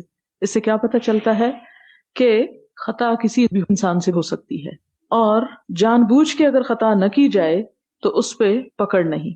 اور مجتہد سے اگر خطا ہو جاتی ہے یعنی غلطی ہو جاتی، بھول ہو جاتی، تو اس پہ اس کو اجر ملتا ہے کہ اس نے اپنے طور پر صحیح کی کوشش کی. لیکن اس سے کیا پتہ چلتا ہے کہ بعض اوقات صحابہ کرام بھی بھول چوک کا شکار ہو جاتے تھے. اب یہ جو آپ ہر وقت کہتے ہیں یہ اختلاف اختلاف اختلاف، یہ اتنی بہت بڑی بات نہیں ہے. چونکہ یہ دین بہت نیچرل انداز میں ہم تک پہنچا، تو بعض اوقات اگر کسی سے بھول چوک ہوئی، تو جیسے میں نے صبح بھی کہا تھا نا کہ جہاں بھول چوک ہوئی یا جہاں خلاف سنت بات ہوئی تو لوگوں نے چھوڑا نہیں، وہاں کہا کہ نہیں یہ تم نے ٹھیک نہیں کیا. لیکن جہاں ان کا کوئی ایسا عمل ہوتا تھا جو سنت کے مطابق ہوتا تھا تو کوئی انکار نہیں کرتا تھا، اس کو چھوڑ دیتے تھے. ہاں بھئی ایسا، مثلا عبداللہ بن عمر نے اگر ہاتھ اٹھائے تو کسی نے انکار نہیں کیا کہ آپ نے کیا ہوگا، اسی لیے صحابہ خاموش رہے. لیکن عبداللہ بن زبیر نے جب صلاۃ کسوف 2 رکعت سمپل پڑھائی تو انہوں نے اس کا انکار کیا. باب هل يقول کسفت الشمس وخسفت، کیا سورج کے لیے کسفت اور خسفت بھی استعمال ہو سکتا ہے؟ قال اللہ تعالی وخسف القمر، کیونکہ اللہ تعالیٰ کا فرمان ہے خسف القمر. حدثنا سعید بن عفیر قال حدثنا الليث قال حدثني عقيل عن ابن شهاب قال اخبرني عروة بن الزبير ان عائشة زوج النبي صلى الله عليه وسلم اخبرته ان رسول الله صلى الله عليه وسلم صلى يوم خسفت الشمس فقام فكبر فقرأ قراءة طويلة ثم ركع ركوعا طويلا ثم رفع رأسه فقال سمع الله لمن حمده وقام كما هو ثم قرأ قراءة طويلة وهي أدنى من القراءة الأولى ثم ركع ركوعا طويلا وهي أدنى من الركعة الأولى ثم سجد سجودا طويلا ثم فعل في الركعة الآخرة مثل ذلك ثم سلم وقد تجلت الشمس فخطب الناس فقال في كسوف الشمس والقمر إنهما آيتان من آيات الله لا يخسفان لموت أحد ولا لحياته فإذا رأيتموها فافزعوا إلى الصلاة. تو اس سے کیا پتہ چلتا ہے کہ دونوں کے لیے آپ نے خسف کا لفظ استعمال کیا. باب قول نبی صلی اللہ علیہ وسلم یخوف اللہ عبادہ بالکسوف قالہ ابو موسیٰ عن النبی صلی اللہ علیہ وسلم. آپ صلی اللہ علیہ وسلم نے فرمایا کہ اللہ تعالیٰ ڈراتے ہیں اپنے بندوں کو ایسی نشان دکھا کر، یعنی سورج گرہن وغیرہ کے ساتھ. یعنی اگرچہ وہ ایک نیچرل چیز ہے کہ وہ کچھ عرصے کے بعد ایسا پیش آ جاتا ہے کہ چاند ایک ایسی پوزیشن پہ آ جاتا ہے، لیکن یہ کیوں لاتے ہیں اللہ تعالیٰ؟ تاکہ بندوں کے دل میں خلاف واقع کوئی چیز دیکھ کر اللہ تعالیٰ کی قدرت کا احساس دل میں پیدا ہو کہ یہ سورج ایسے ہی نہیں نکل آتا، خود سے نہیں نکل آتا اور خود سے نہیں غروب ہو جاتا، اللہ چاہے تو عین دن میں بھی اس کو چھپا دے. اور یہ کسی بھی انسان کے کرنے سے نہیں ہوتا. مثلا آپ میں سے اگر کوئی چاہے کہ ابھی سورج کو چھپا دے تو باوجود کوشش کے نہیں کر سکتے. اور صرف آپ نہیں، بڑے بڑے اہل علم لوگ، ان میں سے کوئی بھی، اور بڑی بڑی طاقتیں، سپر پاورز، کوئی بھی ایسا نہیں کر سکتا جس سے پتہ یہ چلتا کہ کسی بھی سپر پاور اور کسی بھی بڑے انسان سے ڈرنے کی بجائے صرف اللہ سے ڈرنا چاہیے اور اللہ تعالیٰ کی طرف توجہ رکھنی چاہیے. یعنی اللہ تعالیٰ کی عظمت، طاقت اور ہیبت جو ہے وہ محسوس کرنی چاہیے. حدثنا قتيبة بن سعيد قال حدثنا حماد بن زيد عن يونس عن الحسن عن ابي بكرة قال قال رسول الله صلى الله عليه وسلم ان الشمس والقمر آيتان من آيات الله لا ينكسفان لموت احد ولكن الله يخوف بهما عباده. وقال ابو عبد الله لم يذكر عبد الوارث وشعبة وخالد بن عبد الله وحماد بن سلمة عن يونس يخوف بهما عباده. وتابع موسى عن مبارك عن الحسن قال اخبرني ابو بكرة عن النبي صلى الله عليه وسلم يخوف بهما عباده. یعنی یہ مختلف روایات اس حدیث میں لائے ہیں. باب التعوذ من عذاب القبر فی الکسوف، سورج گہن میں عذاب قبر سے پناہ مانگنا. حدثنا عبداللہ بن مسلمہ عن مالک عن یحیی بن سعید عن امرہ بنت عبد الرحمن عن عائشہ زوج النبی صلی اللہ علیہ وسلم ان یہودیۃ، حضرت عائشہ روایت کرتی ہیں جو حضور صلی اللہ علیہ وسلم کی اہلیہ ہیں کہ ایک یہودی عورت جاءت آئی، تسألھا ان سے پوچھنے لگی، یعنی ان سے کچھ مانگ رہی تھی، غریب ہوگی اس لیے شاید مانگ رہی ہو. فقالت لہا تو کہنے لگی مانگتے ہوئے، اعاذک اللہ من عذاب القبر، اللہ تجھے عذاب قبر سے بچائے. جیسے ہمارے یہاں کہتے ہیں اللہ تمہاری عمر لمبی کرے، اللہ تمہیں یہ دے وہ کرے، تو وہ کیا کہنے لگی؟ اللہ تمہیں عذاب قبر سے بچائے. حضرت عائشہ کو کہنے لگی، کون؟ یہودی عورت. فسألت عائشہ رضی اللہ عنہا رسول اللہ صلی اللہ علیہ وسلم، تو حضرت عائشہ نے حضور صلی اللہ علیہ وسلم سے پوچھا، کیا ایعذب الناس فی قبورہم، کیا لوگوں کو قبروں میں عذاب دیا جائے گا؟ یوں لگتا ہے کہ اس سے پہلے شاید آپ صلی اللہ علیہ وسلم نے یہ بات بہت وضاحت سے نہیں بتائی ہوئی تھی. فقال رسول اللہ صلی اللہ علیہ وسلم عائذن باللہ من ذلک، تو آپ صلی اللہ علیہ وسلم نے کیا فرمایا؟ عائذن پناہ مانگنے والا ہوں، باللہ اللہ کی، من ذلک اس سے، یعنی عذاب قبر سے. گویا آپ نے تصدیق کی. ثم رکب رسول اللہ صلی اللہ علیہ وسلم ذات غدات مرکبا، پھر ایک دن آپ صلی اللہ علیہ وسلم ایک سواری پر سوار ہوئے. رکبہ مرکب، سواری پر سوار ہوئے. ذات غدات ایک صبح. فخسفت الشمس، سورج گہن لگ گیا. فرجع ضحا، تو آپ دن چڑھے واپس آئے. فمر رسول اللہ صلی اللہ علیہ وسلم، تو گزرے آپ صلی اللہ علیہ وسلم بین ظہرانی الحجر، یعنی دو حجروں کے درمیان میں سے گزرے، یعنی اپنی ازواج مطہرات کے جو حجرے تھے ان کے درمیان میں سے گزرے. ثم قام یصلی، کھڑے ہو کے نماز پڑھنے لگے. وقام الناس وراءہ، اور لوگوں نے آپ کے پیچھے نماز پڑھی. فقام قیاما طویلا، لمبا قیام کیا. ثم رکع رکوعا طویلا، لمبا رکوع کیا. ثم رفع فقام قیاما طویلا وهو دون القیام الاول، پھر قیام کیا پہلے قیام سے ذرا کم تھا. ثم ركع ركوعا طويلا وهو دون الركوع الاول ثم رفع فسجد ثم رفع فقام قياما طويلا وهو دون القيام الاول ثم ركع ركوعا طويلا وهو دون الركوع الاول ثم رفع فقام قياما طويلا وهو دون القيام الاول ثم ركع ركوعا طويلا وهو دون الركوع الاول ثم قام قياما طويلا وهو دون القيام الاول ثم ركع ركوعا طويلا وهو دون الركوع الاول ثم رفع فسجد وانصرف فقال ما شاء الله ان يقول ثم امرهم. اس سے کیا پتہ چلتا ہے کہ صلاۃ کسوف پڑھا کے آپ نے صحابہ کرام کو کیا حکم دیا؟ ان یتعوذوا من عذاب القبر، کہ وہ عذاب قبر سے پناہ طلب کریں. ایک اور جگہ پر آتا ہے کہ حضرت علی رضی اللہ تعالیٰ عنہ کہتے ہیں کہ ہمیں عذاب قبر کے بارے میں شک تھا یہاں تک کہ یہ سورت اتر آئی، الہاکم التکاثر حتی زرتم المقابر کلا سوف تعلمون، یعنی قبر میں ہی تم کو پتہ چل جائے گا. ثم کلا سوف تعلمون، ہرگز نہیں، ان قریب تم کو پتہ چل جائے گا. کلا لو تعلمون علم الیقین لترون الجحیم، حدیث میں بھی آتا ہے نا کہ قبر میں ہی جہنم دکھائی جاتی ہے. ثم لتسألن یومئذ عن النعیم. پھر اس کے بعد یہاں کیا پتہ چلتا ہے کہ آپ صلی اللہ علیہ وسلم نے کسوف کی مناسبت سے عذاب قبر کا ذکر کر دیا. باب طول السجود فی الکسوف، کسوف میں لمبا سجدہ کرنا. بعض کہتے ہیں کہ ایسا نہیں کرنا چاہیے، لیکن حضور صلی اللہ علیہ وسلم کی سنت سے کیا پتہ چلتا ہے کہ لمبے سجدے ہونے چاہیے. حدثنا ابو نعیم قال حدثنا شیبان ان یحیی عن ابی سلمہ ان عبد اللہ بن عمرو انه قال لما كسفت الشمس على عهد رسول الله صلى الله عليه وسلم نودي ان صلاة جامعة فركع النبي صلى الله عليه وسلم ركعتين في سجدة ثم قام فركع ركعتين في سجدة ثم جلس ثم جلي عن الشمس، سورج صاف ہو گیا، روشن ہو گیا. قال وقالت عائشة رضی اللہ عنہا ما سجدت سجودا قط كان اطول منها. یہ ہے اہم بات اس حدیث کی کہ حضرت عائشہ کہتی ہیں کہ میں نے کبھی اس سے زیادہ لمبا سجدہ نہیں کیا تھا جتنا اس نماز میں کیا، گویا بہت لمبا سجدہ تھا.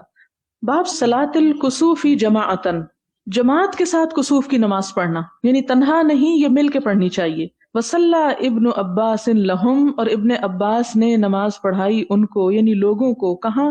فی صفت زمزم، زمزم کے سائبان میں، یعنی جہاں زمزم کا کنواں ہے یہاں پہلے ایک چھتری یا چھپر لگا ہوگا تو اس کی طرف اشارہ ہے کہ اس کے نیچے جمع ہو کے پڑھائی. وجمع علی بن عبداللہ ابن عباس وصلی ابن عمر، اور علی بن عبداللہ بن عباس نے لوگوں کو گہن کی نماز کے لیے جمع کیا اور ابن عمر نے نماز پڑھائی. یعنی ایک اور بات بھی ہمیں پتہ چلتی ہے، اس سے پتہ چلتا ہے کہ صحابہ کرام کے علاوہ باقی لوگ بھی اس نماز کو اکٹھے ہو کے پڑھا کرتے تھے. حدثنا عبداللہ بن مسلمة عن مالک عن زید بن اسلم عن عطاء بن یسار عن عبداللہ بن عباس قال انخسفت الشمس على عهد رسول اللہ صلی اللہ علیہ وسلم فصلى رسول اللہ صلی اللہ علیہ وسلم فقام قیاما طویلا. آپ صلی اللہ علیہ وسلم نے لمبا قیام کیا، نحو من قراءۃ سورۃ البقرہ، اتنی دیر قیام کیا جتنی دیر میں سورۃ بقرہ پڑھی جاتی ہے، گویا 2.5 سپارے. ثم ركع ركوعا طويلا ثم رفع فقام قياما طويلا وهو دون القيام الأول ثم ركع ركوعا طويلا وهو دون الركوع الأول ثم سجد ثم قام قياما طويلا وهو دون القيام الأول ثم ركع ركوعا طويلا وهو دون الركوع الأول ثم رفع فقام قياما طويلا وهو دون القيام الأول ثم ركع ركوعا طويلا وهو دون الركوع الأول ثم سجد ثم انصرف وقد تجلت الشمس فقال صلى الله عليه وسلم ان الشمس والقمر آیتان من آیات اللہ لا يخسفان لموت احد ولا لحیاته فاذا رأيتم ذلك فاذكروا الله قالوا یا رسول اللہ رأیناک تناولت شیئا فی مقامک. یہ حدیث پیچھے گزر چکی ہے کہ نبی صلی اللہ علیہ وسلم نماز پڑھا چکے تو تھوڑا سا ایسے لگے جیسے ہاتھ بڑھا کے کوئی چیز لینے لگے ہوں. صحابہ کہتے ہیں کہ ہم نے آپ کو دیکھا کہ جیسے آپ کچھ لے رہے ہوں. ثم رأیناک کعکعتا، پھر ہم نے دیکھا کہ آپ پیچھے کو ہٹ گئے ہیں. قال صلی اللہ علیہ وسلم انی رأیت الجنت فتناولت منها انقودا، کہ میں نے جنت کو دیکھا تو اس میں سے خوشہ لینا چاہا. ولو اصبتہ، اور اگر اس کو میں پا لیتا، لأکلت منہ، تو مجھ سے کھاتے، ما بقیت الدنیا، جب تک دنیا باقی رہتی. کیوں؟ اس لیے کہ جنت کی چیزیں فنا نہیں ہوگی، وہ ختم نہیں ہو سکتی. وأریت النار، اور مجھے آگ دکھائی گئی. فلم ار منظرا کالیوم قط، تو نہیں دیکھا میں نے کوئی سین کسی دن اتنا شدید، قط افزع، کبھی بھی اتنا شدید. وَرَأَيْتُ أَكْثَرَ أَهْلِهَا النِّسَاء، اور میں نے اس میں سے اکثریت عورتوں کی دیکھی. قالوا بما یا رسول اللہ قال بکفرہن. آپ سے پوچھا گیا کیوں ہے اللہ کے رسول صلی اللہ علیہ وسلم؟ آپ نے فرمایا ان کے انکار کی وجہ سے. قیل یکفرن باللہ، کہا گیا کہ اللہ کا انکار کرتی ہیں. قال یکفرن العشیر، کہا کہ شوہر کا انکار کرتی ہیں، یعنی اس کے احسانات کا انکار کرتی ہیں. ویکفرن الاحسان، اور احسان کا انکار کرتی ہیں. لو احسنت الى احداهن الدهر كله ثم رأت منك شيئا قالت ما رأيت منك خيرا قط. حدیث گزر چکی ہے. باب صلاۃ النساء مع الرجال فی الکسوف. کسوف کی نماز میں عورتوں کا مردوں کے ساتھ نماز پڑھنا، یعنی عورتیں بھی پڑھیں، اس جماعت میں شریک ہوں. حدثنا عبد الله بن يوسف قال اخبرنا مالك عن هشام بن عروة عن امرأته فاطمة بنت المنذر عن اسماء بنت ابي بكر انها قالت اتيت عائشة زوج النبي صلى الله عليه وسلم حين خسفت الشمس فاذا الناس قيام يصلون واذا هي قائمة تصلي. یہ حدیث بھی پیچھے گزر چکی ہے جس میں بتایا جا رہا ہے کہ حضرت عائشہ جو تھیں وہ نماز پڑھ رہی تھیں. فقلت ما للناس، حضرت اسما کہتی ہیں میں نے کہا لوگوں کو کیا ہو گیا. فاشارت بیدہا الی السماء وقالت، تو حضرت عائشہ نے اپنے ہاتھ سے آسمان کی طرف اشارہ کیا اور کہنے لگی سبحان اللہ. فقلت، تو میں نے کہا آیتن، کوئی نشانی ہے؟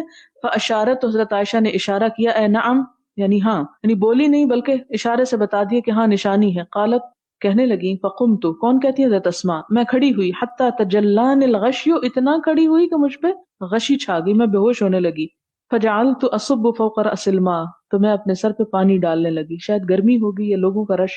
فلما انصرف رسول اللہ صلی اللہ علیہ وسلم حمد اللہ واثنى علیہ ثم قال ما من شيء كنت لم ارہ الا وقد رأيته في مقامی هذا حتى الجنة والنار ولقد اوحي الی انکم تفتنون في القبور مثل او قریبا من فتنة الدجال لا ادری ایتهما. قالت اسماء یؤتى احدکم فیقال له ما علمک بهذا الرجل فاما المؤمن او الموقن لا ادری ای ذلك. قالت اسماء فیقول محمد رسول اللہ صلی اللہ علیہ وسلم جاءنا بالبینات والہدى فاجبنا وآمنا واتبعنا فیقال له نم صالحا فقد علمنا ان كنت لموقنا واما المنافق او المرتاب لا ادری ایتهما. قالت اسماء فیقول لا ادری سمعت الناس یقولون شیئا فقلته.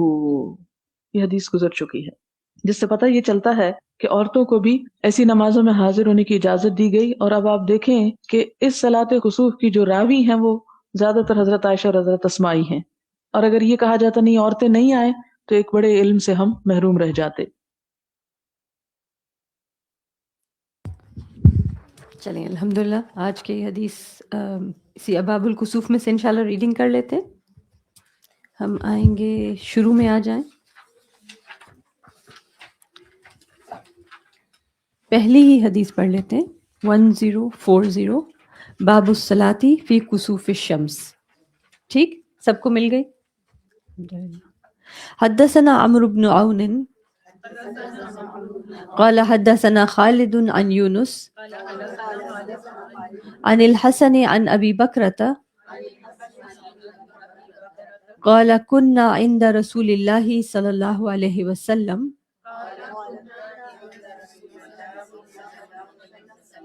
فانكسفت الشمس فقام النبي صلى الله عليه وسلم يجر رداءه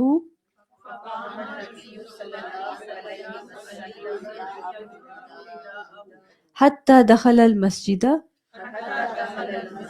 فدخلنا فصلى بنا ركعتين حتى انجلت الشمس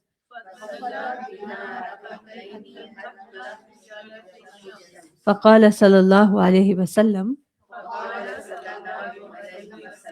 إن الشمس والقمر لا ينكسفان لموت أحد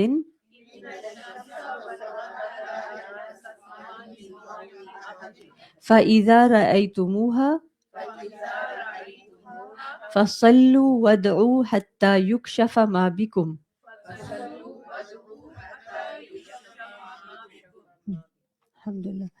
الحمدللہ یہ سنت باجماعت نماز پڑھنے کا اتفاق ہوا آپ کو؟ کبھی نہیں پڑھی؟ اچھا، کبھی کبھار پچھلے چند سالوں میں ہوا ہے صلاۃ الکسوف اور اناؤنسمنٹ آ جاتی ہے کچھ مساجد میں جو خاص طور پہ ان مسنون نمازوں کا اہتمام کرتی ہیں. تو چلیں کبھی انشاءاللہ موقع ملے تو زندگی میں ایک یہ سنت بھی ادا کر لی جائے انشاءاللہ. طویل ہوتی ہے جی؟ نہیں، جماعت کے ساتھ جماعت سے. کیونکہ ہوئی تھی تو میں نے گھر میں پڑھ لی تھی. اچھا بچوں کے ساتھ یعنی چلیں، یعنی اصل جو سنت ہے وہ جماعت کے ساتھ ہے، جماعت کے ساتھ ہے. اچھا، اس میں ہم نے حدیث نمبر 1044 جو باب الصدقۃ فی الکسوف کے تحت آ رہی ہے، حدیث نمبر 1044، حدثنا عبداللہ ابن مسلمہ تھا. اس میں 4 ایکشن پوائنٹس دیے گئے ہیں. جب ہو یعنی سورج گرہن ہو یا ایون چاند گرہن ہو تو کیا کیا جائے، کیا کرنے کے کام ہے؟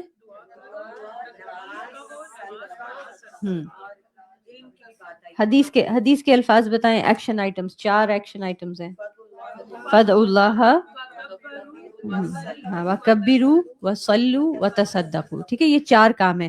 اب ایسا ہو سکتا ہے، ممکن ہے کہ جب یہ موقع آئے نماز کا تو آپ کو نماز نہ پڑھنی ہو، آپ طہارت کی حالت میں نہ ہو، تو پھر کیا کریں گے؟ اللہ سے دعا کر سکتے ہیں، تکبیر کر سکتے ہیں، بس صرف سلو رہ جائے گا، اور تصدقو کر سکتے ہیں تو وہ بھی کر لیں گے. ٹھیک ہے نا؟